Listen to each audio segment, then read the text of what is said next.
Financial year 2024 में 356 crore credit card transactions हुए हैं और यही अगले 4 साल में 900 करोड़ तक जा सकते हैं। इंडिया की जो डिजिटल पेमेंट लैंडस्केप है ये लाइटनिंग स्पीड से बढ़ रही है। By the end of year 2024 100 million Indians के पास एक्टिव क्रेडिट कार्ड्स थे, जो 4 साल पहले मतलब 2020 में सिर्फ 57.7 मिलियन ही थे। और इस साल आईटी स्लैब के बढ़ने से ये जो 100 मिलियन एक्टिव यूजर्स है इसको 200 होने में ज़्यादा टाइम नहीं लगेगा।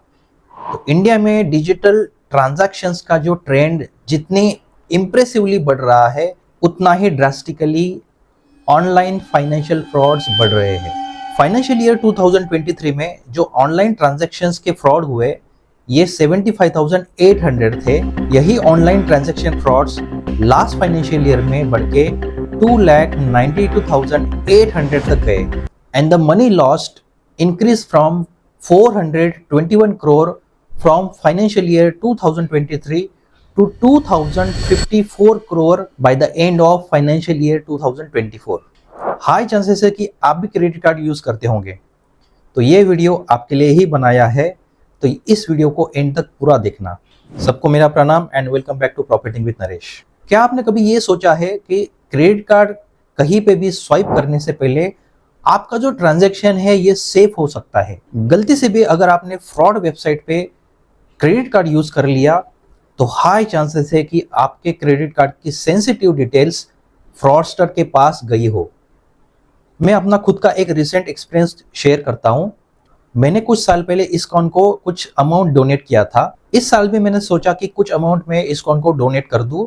अन्नदान एक नोबेल कॉज होता है, तो मैंने ऑनलाइन जाके गूगल पे इस्कॉन ऑफिशियल वेबसाइट करके सर्च किया तो मेरे सामने काफी सारी वेबसाइट्स ओपन हुई। आप देख सकते हो कि इस्कॉन mumbai.com है, नीचे iskon.org है, .com से .org डोमेन चेंज हो गया। उसके नीचे इस्कॉन बैंगलोर.org की एक वेबसाइट है और नीचे आओगे तो इस्कॉन वृंदावन की एक वेबसाइट है। इस्कॉन चौपाटी.com की एक वेबसाइट है जो मुझे लगता है कि जो इस्कॉन जुहू मतलब जो मुंबई की वेबसाइट है उसका क्लोन बनाया गया है। इसकी ये फेक वेबसाइट मुझे लगती है। इस्कॉन पुणे के नाम से भी एक वेबसाइट बनी है, काफी सारी अलग अलग वेबसाइट बनाई गई है अलग अलग सिटी के नाम से। तो मुझे ये कैसे पता चलेगा कि कौन सी वेबसाइट रियल है और कौन सी फेक? सिर्फ इस्कॉन ही नहीं, इंडिया की जितने भी टॉप रिचेस्ट रिलीजियस ट्रस्ट है इनके नाम से भी काफी सारे फेक वेबसाइट बनाई गई है जिसके थ्रू इलीगल डोनेशन पब्लिक से कलेक्ट की जा रही है। और हो सकता है कि ऐसी फेक वेबसाइट्स पे आप अपना क्रेडिट कार्ड यूज कर सकते हो और विक्टिम बन सकते हो ऑनलाइन ट्रांजैक्शन फ्रॉड्स के। या तो फिर ऐसा हो सकता है कि किसी बैंक ने आपको क्रेडिट कार्ड भेज दिया विदाउट योर कंसेंट, ये बोल के कि आप हमारे प्रिविलेज कस्टमर हो या जो क्रेडिट कार्ड दिया जा रहा है ये फ्री ऑफ कॉस्ट है, इसमें कोई सर्विस चार्जेस नहीं लगेंगे। या हो सकता है कि अननोन चार्जेस आपको बैंक ने या क्रेडिट कार्ड इश्यूअर ने लगा दिए, या तो फिर डेट रिकवरी के लिए आपको थ्रेट मिल रही है, आपको हरेस किया जा रहा है बैंक की ओर से। तो ये जितनी भी सिचुएशंस है, जितने भी ऑनलाइन ट्रांजैक्शन फ्रॉड्स है, इनको कंट्रोल में लाने के लिए आरबीआई ने कुछ गाइडलाइंस जारी की है और कंज्यूमर्स को प्रोटेक्ट करने के लिए कुछ कंज्यूमर राइट्स भी इशू किए हैं जो आपको जानना बहुत ही इंपॉर्टेंट है अगर आप क्रेडिट कार्ड का यूज करते हो। आपके दिमाग का स्ट्रेस कम करने के लिए आरबीआई ने कुछ गाइडलाइंस जारी की है जो हम यहाँ पे समझते हैं। कंज्यूमर को प्रोटेक्ट करने के लिए आरबीआई ने सबसे इंपॉर्टेंट स्टेप ली है by introducing AFA। AFA is additional factor of authorisation. AFA में आपको एक से ज्यादा फैक्टर्स को वेरीफाई करना पड़ता है before making any online payment. इसमें आपको पासवर्ड, सिक्योरिटी टोकन या बायोमेट्रिक टोकन को प्रोवाइड करना पड़ता है जो किसी भी हैकर के लिए हैक करना इम्पॉसिबल बन जाता है। और आरबीआई ने सिर्फ डोमेस्टिक क्रेडिट कार्ड्स के लिए ही नहीं, जो इंटरनेशनल क्रेडिट कार्ड्स है इनके लिए भी AFA इंट्रोड्यूस किया है, जिससे आपकी जो डोमेस्टिक है उसके अलावा इंटरनेशनल ट्रांजैक्शंस भी सिक्योर रहेगी। सेकेंड गाइडलाइन है mandatory registration of credit cards. RBI ने ये मैंडेटरी कर दिया है फॉर एनी बैंक और any non banking financial institute to register credit card in the central database. तो जो भी नया क्रेडिट कार्ड सर्कुलेशन में आएगा बैंक को या एनबीएफसी को उसको रजिस्ट्रेशन करना मैंडेटरी हो जाएगा। इससे एक ये फायदा होगा कि कोई भी क्रेडिट कार्ड जो सर्कुलेशन में है वो ट्रेसेबल होगा और कोई भी फ्रॉडुलेंट कार्ड का ट्रांजैक्शन नहीं हो पाएगा, कोई भी कार्ड का क्लोनिंग नहीं हो सकेगा। The most important regulation is card on file tokenisation. पहले क्या होता था कि आपका जो क्रेडिट कार्ड का डिटेल्स होता था, आपकी जो सेंसिटिव डिटेल्स होती थी, ये मर्चेंट या ई कॉमर्स वेबसाइट पे स्टोर हो जाती थी ताकि आने वाला जो ट्रांजैक्शन है वो इजी और फास्ट हो सके। लेकिन यही एक रीजन था ऑनलाइन ट्रांजैक्शन फ्रॉड्स बढ़ने का, क्योंकि कोई भी मर्चेंट की पोर्टल या वेबसाइट की सिक्योरिटी अगर वीक है, पुअर है, तो आपके क्रेडिट कार्ड की सेंसिटिव डिटेल्स लीक होने में टाइम नहीं लगता। और इसी लूपहोल को एड्रेस करने के लिए, रिप्लेस करने के लिए आरबीआई ने important notable security updates introduce किए in the form of COF, that is card on file tokenization. Tokenization एक ऐसी प्रोसेस है जिससे आपके जो कार्ड की डिटेल्स है ये कहीं पे भी स्टोर नहीं होगी। आपकी जो कार्ड डिटेल्स है ये रिप्लेस होगी एक यूनिक कोड से जिसको हम लोग टोकन बोलते हैं। और ये जो टोकन जनरेट होता है, आप उसको अप्रूव करते हो, तभी कोई भी मर्चेंट या कोई भी ई कॉमर्स प्लेटफॉर्म आपके क्रेडिट कार्ड यूज करके पेमेंट प्रोसेस कर सकता है। और ये जो यूनिक टोकन जनरेट हुआ है, इसका यूज करके कोई भी दूसरे मर्चेंट के वेबसाइट पे आप पेमेंट नहीं कर सकते। उसके लिए आपको अलग से टोकन जनरेट करना पड़ेगा। And by mandating card tokenisation, the burden of security is now on card processor and banks and not merchant. तो वीक सिक्योरिटी की वजह से अगर कोई भी फ्रॉडुलेंट ट्रांजैक्शन हो जाता है तो इसके लिए अब मर्चेंट रिस्पॉन्सिबल नहीं होगा, इसके लिए बैंक को कंपेंसेट करना पड़ेगा आपको। कार्ड टोकनाइजेशन की प्रोसेस शॉर्ट में हम लोग समझते हैं। कस्टमर जैसे भी अपनी कार्ड की डिटेल्स इंफॉर्मेशन मर्चेंट को देता है, मर्चेंट अपने सिस्टम में जो भी कार्ड डिटेल्स होता है उसको प्रोसेस करके एक टोकन जनरेट करता है।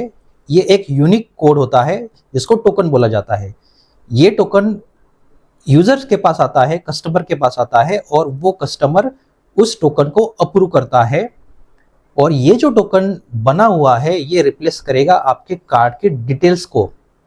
और जैसे भी टोकन आप अप्रूव करते हो, पेमेंट ट्रांजैक्शन इनिशिएट होता है और ये जो टोकन जनरेट किया है किसी मर्चेंट ने, वो उनके डेटाबेस में स्टोर हो जाएगा। Same token can be use at the same merchant. अगर आप सेकेंड टाइम उसी मर्चेंट के पास जाते हो तो पेमेंट प्रोसेस के लिए आपको अपनी जो कार्ड डिटेल्स है वो देने की जरूरत नहीं पड़ेगी, वही टोकन यूज करके आपका पेमेंट प्रोसेस होगा। फोर्थ इंपॉर्टेंट रेगुलेशन आरबीआई ने लाया है standardisation of fees and charges on credit cards. मैंने एक इंपॉर्टेंट वीडियो क्रेडिट कार्ड के ऊपर बनाया था जिसमें मैंने मेंशन किया था कि कैसे बैंक्स उनके जो हिडन चार्जेस होते हैं ये कस्टमर को नहीं बताते और बाद में जब चार्ज करते हैं तो कस्टमर भी सरप्राइज हो जाता है। ये मैंने अपने इस वीडियो पे एक्सप्लेन किया था, उस वीडियो को आप जरूर देखना। तो वही इशू रिजॉल्व करने के लिए आरबीआई ने क्रेडिट कार्ड के जो चार्जेस है ये स्टैंडर्डाइज कर दी है अक्रॉस ऑल इशूअर्स, जिससे ट्रांसपेरेंसी बनी रहेगी और आप अपने नीड्स के हिसाब से क्रेडिट कार्ड को कंपेयर करके सिलेक्ट कर पाओगे। ये तो हो गई इंपॉर्टेंट गाइडलाइंस जो आरबीआई ने इशू किए हैं, लेकिन इसके साथ साथ आरबीआई ने कस्टमर को प्रोटेक्ट करने के लिए कस्टमर्स को कुछ राइट्स दिए हैं जिससे ऑनलाइन ट्रांजैक्शन में होने वाले जो फ्रॉड्स है इसको प्रोटेक्ट किया जा सके। सबसे पहला जो राइट है जो आरबीआई ने कस्टमर को दिया है वो है right to privacy and protection from unsolicited credit cards. जैसे मैंने पहले बताया कि कुछ बैंक्स होती है जो आपके कंसेंट के बिना आपके घर क्रेडिट कार्ड भिजवा देती है, ये बोल के कि आप हमारे प्रिविलेज कस्टमर्स हो या इस कार्ड पे कोई ट्रांजैक्शन चार्जेस आपको देने नहीं पड़ेंगे। अगर ऐसे बिन बुलाए क्रेडिट कार्ड आपके घर पे आ जाते हैं तो आप उसको स्ट्रेट अवे रिफ्यूज कर सकते हो। अगर ऐसे अनसॉलिसिटेड क्रेडिट कार्ड्स बैंक ने एक्टिवेट कर दिए और आपने गलती से उसको यूज कर लिया तो जितने भी ट्रांजैक्शन चार्जेस है बैंक को रिवर्स करने पड़ेंगे। And in such cases bank must compensate you for the inconvenience caused by them. Secondly, bank must respect do not call registry. अगर आपने कमर्शियल कॉल्स या एसएमएस को ब्लॉक करने का ऑप्शन चूज किया है, फिर भी अगर आपको किसी बैंक या नॉन बैंकिंग फाइनेंशियल इंस्टीट्यूट का अगर कॉल आता है तो आप उनके अगेंस्ट एक्शन ले सकते हो, उनके अगेंस्ट केस कर सकते हो। और कोई भी बैंक या कोई भी NBFC इंस्टीट्यूट आपकी जो पर्सनल इंफॉर्मेशन है ये किसी भी थर्ड पार्टी के साथ शेयर नहीं कर सकती विदाउट योर परमिशन। कस्टमर को और एक राइट्स दिया गया है through limited liability in case of fraudulent transactions. In case अगर किसी बैंक ने आपको क्रेडिट कार्ड इश्यू किया है तो उस क्रेडिट कार्ड का पिन और वेलकम किट आने से पहले अगर कोई भी ट्रांजैक्शन उस क्रेडिट कार्ड के ऊपर हो जाता है तो ऐसे केसेस में आपको कोई चार्जेस या कोई भी फीस देनी नहीं पड़ेगी। ये जो लायबिलिटी होगी, ये जो रिस्पॉन्सिबिलिटी होगी, ये उस इश्योर बैंक की होगी। सेकंड है लिमिटेड लायबिलिटी, जिसमें आपको पार्शियल रिफंड मिलेगा इन केस अगर आपने 7 दिन के पहले कोई भी फ्रॉडुलेंट ट्रांजैक्शन को रिपोर्ट कर दिया तो आपकी जो अमाउंट है जो आपकी लॉस्ट हुई उसका कुछ पार्ट बैंक आपको रिफंड करेगी। लेकिन याद रहे, बैंक को पूरा हक है to investigate that such frauds did not happen because of your negligence. लेकिन अगर आपने कोई भी ऑनलाइन ट्रांजैक्शन फ्रॉड्स रिपोर्ट करने में डिले कर दिया तो ऐसे केसेस में आपको कोई रिफंड नहीं मिलेगा। So timing of reporting is very important in case of online transaction frauds. अगर आपके क्रेडिट कार्ड पे कोई भी अनऑथोराइज्ड ट्रांजैक्शन दिखता है तो आप 60 डेज के अंदर बैंक को पूछ सकते हो कि ये ट्रांजैक्शन कैसे हुआ, किसने किया। उसके लिए आपको इन्वेस्टिगेशन रिक्वेस्ट फॉर्म के साथ कुछ डॉक्यूमेंट्स भी सबमिट करने होते हैं। अगर online payment transaction related fraud की जो कंप्लेंट है वो रिजॉल्व नहीं होती तो उस कंप्लेंट को आप एस्केलेट कर सकते हो to the cyber crime reporting portal at this portal. Consumer protection act 2019 के अंडर कोई भी हिडन चार्जेस अगर कोई बैंक आपके क्रेडिट कार्ड के ऊपर चार्ज करती है जो आपको कभी बताई नहीं गई हो तो ऐसे केसेस में आप बैंक के अगेंस्ट कंप्लेंट कर सकते हो। आप ऐसी कंप्लेंट्स डिस्ट्रिक्ट या स्टेट कंज्यूमर फोरम्स के पोर्टल पे फाइल कर सकते हो। कोई भी रॉन्गफुल चार्जेस या अनफेयर ट्रीटमेंट बैंक आपको देती है तो बैंकिंग ओम्बुड्समैन स्कीम के under without hiring any lawyer आप उस बैंक के ऊपर कंप्लेंट फाइल कर सकते हो। और ओम्बुड्समैन स्कीम के अंडर जो आपने कंप्लेंट की है इसका रेजोल्यूशन भी फास्ट ट्रैक पे होता है। कोई भी बैंक या NBFC डेट रिकवरी के लिए आपको थ्रेट कर रही है, हरेस कर रही है तो ऐसे बैंक के अगेंस्ट आप लीगल एक्शन ले सकते हो। Payment and settlement system act 2007 के अंडर RBI ने सभी बैंक्स और NBFC को मैंडेटरी किया है to keep secure payment system. अगर कोई भी online transaction fraud security loophole या सिक्योरिटी फेलियर की वजह से होता है तो ऐसे केसेस में RBI ने मैंडेट किया है कि जो भी बैंक रहेगी वो बैंक कस्टमर को 100% कंपेंसेट करेगी। ऑनलाइन पेमेंट ट्रांजैक्शन को और भी सिक्योर करने के लिए इसी महीने RBI ने एक इम्पोर्टेंट अनाउंसमेंट की है जिसमें जितने भी इंटरनेट डोमेन्स है बैंक्स के वो bank.in होंगे और जितने भी नॉन बैंकिंग फाइनेंशियल इंस्टीट्यूट्स है इनके जो इंटरनेट डोमेन है ये fin.in करके होंगे ताकि जो भी ऑनलाइन पेमेंट ट्रांजैक्शन होंगे ये और सिक्योर होंगे और डिजिटल फाइनेंशियल सर्विसेज के ऊपर का जो ट्रस्ट है वो और मजबूत होगा। सो टू समराइज दिस वीडियो, अगर आपके क्रेडिट कार्ड से कोई भी फ्रॉड ट्रांजैक्शन होता है, कोई भी अनसॉलिसिटेड क्रेडिट कार्ड बैंक आपको दे देती है या कोई भी अननोन चार्जेस बैंक आपको चार्ज करती है तो ऐसे केसेस में आपको मैंने बताई हुई जितने भी RBI की गाइडलाइंस है और जो आपके राइट्स है इसको याद रखना है। आपको AFA that is additional factor of authorisation domestic as well as international cards के लिए एक्टिवेट कर लेना है। एंड मोस्ट इंपॉर्टेंटली जो कोई नहीं बताता, आपको क्रेडिट कार्ड का जो यूज है ये कंट्रोल में रखना है और आपको तभी यूज करना है when it is needed badly. Hope ये वीडियो आपको अच्छा लगा, एजुकेशनल लगा। अगर ये वीडियो आपको अच्छा लगा तो इस वीडियो को लाइक एंड शेयर जरूर करो। चैनल को अगर सब्सक्राइब नहीं किया है तो चैनल को पहले सब्सक्राइब कर लेना। मिलते हैं अगले वीडियो में। Good bye.